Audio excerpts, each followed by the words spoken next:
నేను కూడా అవసరం పడితే ప్రభుత్వ స్కూళ్ళన్నీ ఆ స్టాండర్డ్కి వస్తే నా స్కూల్ను కూడా ముయ్యడానికి నేను సిద్ధంగా ఉన్నా అని చెప్పి నేను తెలియజేస్తున్న ప్రభుత్వంకు. ఖచ్చితంగా ఆ స్కూల్స్ను ఉచిత విద్య కింద గవర్నమెంట్ సెక్టార్లో ఉన్నటువంటి అన్ని స్కూల్స్ని ఈ స్ట్రెంత్ పెంచుతూ వారికి కావాల్సినటువంటి అవకాశాలను ఇస్తూ టీచర్లను మెగా డిఎస్సి ద్వారా తీసుకుంటూ అక్కడ ఇది లేదు అన్నీ అక్కడ ఉన్నాయి, అక్కడ ఉన్నటువంటి టింకరింగ్ ల్యాబ్ కానీ సైన్స్ ల్యాబ్ కానీ మ్యాథమెటిక్స్ ల్యాబ్ కానీ అక్కడ ఉన్నటువంటి స్పోర్ట్స్ మెటీరియల్ కానీ అన్నీ ఉన్నాయి, కంప్యూటర్ ల్యాబ్ కూడా ఉంది. ఈ గవర్నమెంట్ స్కూల్లో లేదంటూ ఏం లేదు. ముఖ్యమంత్రి కుమారుడైనా ఇక్కడ ఉన్నటువంటి బంట్రోతు కుమారుడైనా అక్కడ వ్యవసాయం చేస్తున్న వ్యవసాయ కూలీ అయినా గవర్నమెంట్ స్కూళ్ళకే పోవాలనే ఆలోచనకు రూపకల్పన చేయాలని కోరుకుంటున్నాను. అట్లాగే ఫారెస్ట్ డిపార్ట్మెంట్కి సంబంధించి పోడు భూముల కింద ఆర్ఓఎఫ్ పట్టాలు ఇచ్చారు. దివంగత నేత రాజశేఖర రెడ్డి గారు అప్పుడు ఆర్ఓఎఫ్ పట్టా ఇచ్చినప్పుడు 2009లో డైరెక్ట్గా అక్కడ ఉన్నటువంటి ఫారెస్ట్ను వాళ్ళతో మాట్లాడి వారికి ఆ పట్టాని ఇచ్చి వాళ్ళకు పొజిషన్ ఇవ్వడం జరిగింది. ఆ పట్టాలకు మాత్రము ఎప్పుడు ఫారెస్ట్ వాళ్ళు రాలేరు.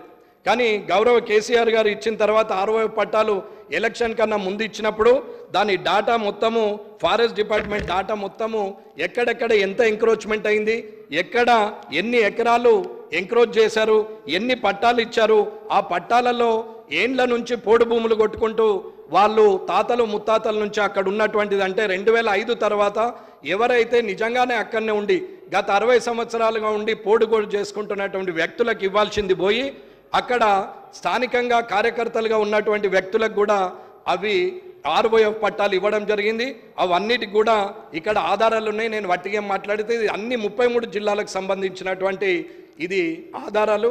ఖచ్చితంగా ఇది ఫారెస్ట్ డిపార్ట్మెంటు ఎవరైతే సీసీఎఫ్ ఉన్నారో మీరు ఒక్కసారి పిలుచుకుంటే మంత్రి గారికి అన్నీ తెలుస్తాయని చెప్తున్నాను. ఇకపోతే పోలీస్ డిపార్ట్మెంట్ అన్న మీకు రక్షణ ఉన్నా, మాకు రక్షణ ఉన్నా, గ్రామీణ స్థాయిలో రక్షణ ఉన్నా, ఆ ఆపత ఉన్నది అని అంటే ఫస్ట్ పోయేది పోలీస్ స్టేషన్. ఈ పోలీసులు మంత్రులు వచ్చినా, ముఖ్యమంత్రి వచ్చినా, ఎమ్మెల్యేలు వచ్చినా, అధికారులు వచ్చినా, ఐఏఎస్లు వచ్చినా, ఎవరు వచ్చినా మనకు సెక్యూరిటీగా ఉండి మన ద్వారా తిరుగుతున్నటువంటి వారికి గత ప్రభుత్వం కానీ ఇప్పటి వరకు కానీ ఎవరు వారికి సరెండర్ లీవ్స్ ఇవ్వట్లేదు, వారికి డిఎల్ ఇవ్వట్లేదు, టీఎల్ ఇవ్వట్లేదు.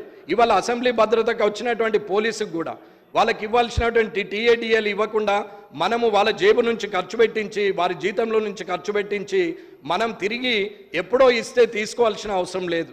పోలీసులకు దాచుకున్నది ఏదన్నా ఉంటే అది ఆపత్కాలంలో పనిచేస్తుందని అనుకుంటే ఆ కానిస్టేబుల్ కానీ ఆ ఎస్ఐలు కానీ వాళ్ళందరికీ కూడా ఇబ్బంది అవుతుంది. కాబట్టి పోలీస్ డిపార్ట్మెంట్కి దయచేసి ముఖ్యమంత్రి గారిని, శాసనసభ వ్యవహారాల శాఖ మంత్రి శ్రీధర్ బాబు గారిని నేను కోరేది ఏంటంటే అన్న మన అందరికీ రక్షణ ఉన్నది. వాళ్ళు ఒక్కరోజు స్ట్రైక్ చేస్తే మనం ఏం చేయలేని పరిస్థితి. వారు ఒక్కరోజుకి మానేసి అందరూ ముదురుకొని కూర్చుంటే మనం ఎక్కడో పరిగెత్తాల్సిన పరిస్థితి. ఆ పరిస్థితి రాకుండా చూడాలా, వారికి తొందరగా ఇవ్వండి. ఖచ్చితంగా ఏవైనా ఇంకా వేరే యాప్ అయినా సరే పోలీసులకు మాత్రము అది ఇచ్చేయాలని చెప్పి నేను కోరుకుంటున్నాను. పోలీసులు అంటే నాకు ప్రేమ ఉన్నదనేది కాదు, కానీ పోలీసులు ఇస్తున్నటువంటి భద్రత వల్ల వారు అభద్రతా భావానికి ఆర్థికంగా ఉండద్దు అనేది అధ్యక్షుల ద్వారా నేను మంత్రివర్యులకు తెలియజేస్తున్నాను. కాబట్టి అలాగే ఇప్పటి వరకు జోనల్ ప్రమోషన్స్ ద్వారా ఏవైతే జోనల్లు పెట్టిరో ఇంతకుముందు ఆదిలాబాద్ నుంచి ఇటు మెదక్ వరకు ఉండేది, అక్కడ ఆదిలాబాద్, నిజామాబాద్, మెదక్ అనుకుందాం. అలాగే ఇప్పుడు ఏమైంది, కామారెడ్డి నుంచి అటు కరీంనగర్, సిరిసిల్ల, రాజన్న సిరిసిల్ల జోన్ చేశారు.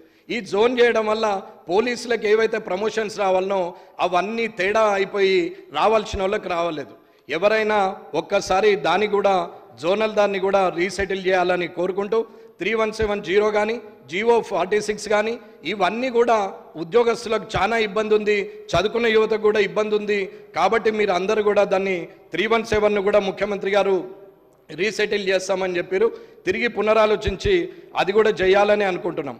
అలాగే ఎక్స్ ఎమ్మెల్యేలు, ఎక్స్ ఎంపీలు ఉన్నారు. అంటే 2 టర్ములు 3 టర్ములు చేసిన వాళ్ళు ఉన్నారు.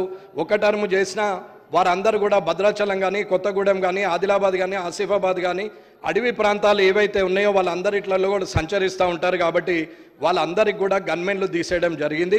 కానీ రేపు కూడా మనం కూడా మాజీలమైతుండొచ్చు, మనకు కూడా అటువంటి పరిస్థితి వచ్చినాడు ఇబ్బందిగా ఫీల్ అయ్యే పరిస్థితి వస్తుంది. కాబట్టి మీరు ఖచ్చితంగా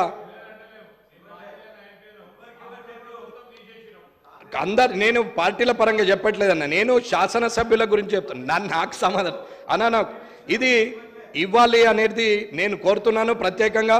అన్నది ఖచ్చితంగా అక్కడ ప్రాంతాల్లో చాలా ఇబ్బంది ఉంటుంది కాబట్టి వాళ్ళందరికీ కూడా తిరిగి గన్మెన్స్ని ఇవ్వాలి అన్న. ఉద్యమకారులు, ఉద్యమం చేసినటువంటి వ్యక్తులు ఎవరైనా సరే, అది కోదండరామ్ గారు కావచ్చు, పిడమర్తి రవి గారు కావచ్చు, వీళ్ళందరూ నాకు ముఖాముఖిగా పరిచయం లేదు.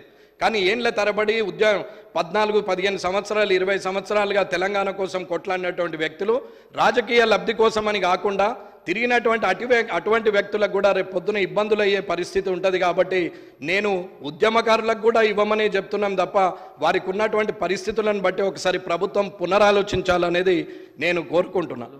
అట్లాగే అన్న, ఒక్క చిన్న అధ్యక్షుల వారి అనుమతితో ఒక 2 నిమిషాలు.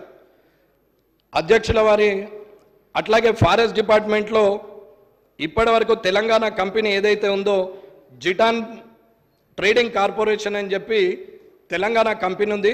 ఈ తెలంగాణ కంపెనీ కోర్ట్ ఆర్డర్ వచ్చినా కానీ గత ప్రభుత్వం కానీ ఇప్పటి వరకు అది కోర్ట్ ఆర్డర్ను చూసుకొని, కాబట్టి